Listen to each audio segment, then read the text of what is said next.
adjacent lane otherwise attached to a freeway or highway. But I live in a world that is, not the one that I wish was. People, drivers, motorists, travelers upon the land, drive like morons. And they do insane, squirrely, stupid, selfish, short-sighted things constantly. You see it, I see it. One of the innovations that was offered in Southern California, I've seen this primarily on the greater Los Angeles area freeways, the locked-in fast lane. Sometimes with a toll, sometimes not.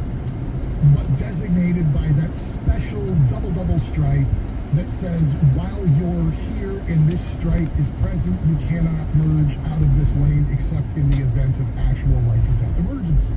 Because it is painted lines on the ground.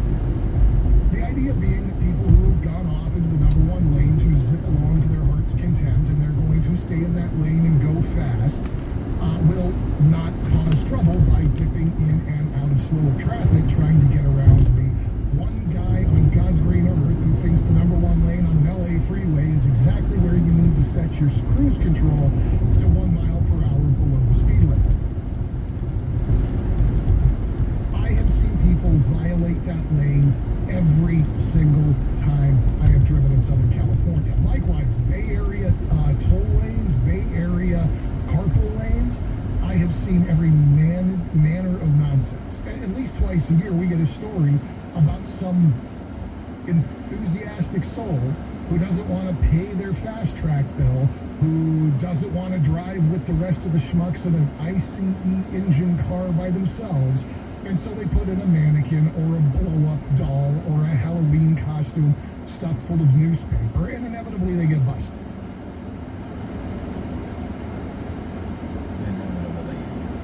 Short of lanes divided from the highway by K-rate,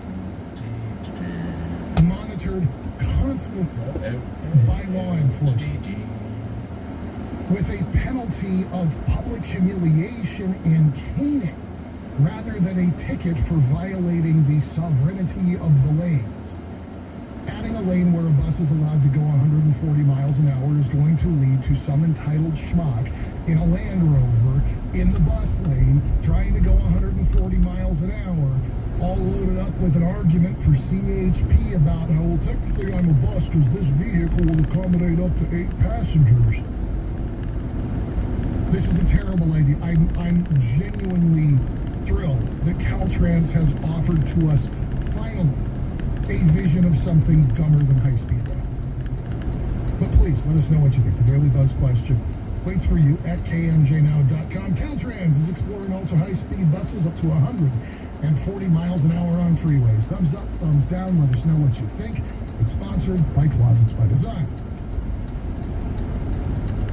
Busy day in the administration. You heard Liz Kern talking about this just a couple of minutes ago. Senate Republicans staging a kind of silent revolt over the $1,776,000,000 anti-weaponization slush fund. What we're seeing is Senate Republicans unable to overcome concerns about the 1776 anti-weaponization fund have started dragging their heels on the $1 billion for the ballroom.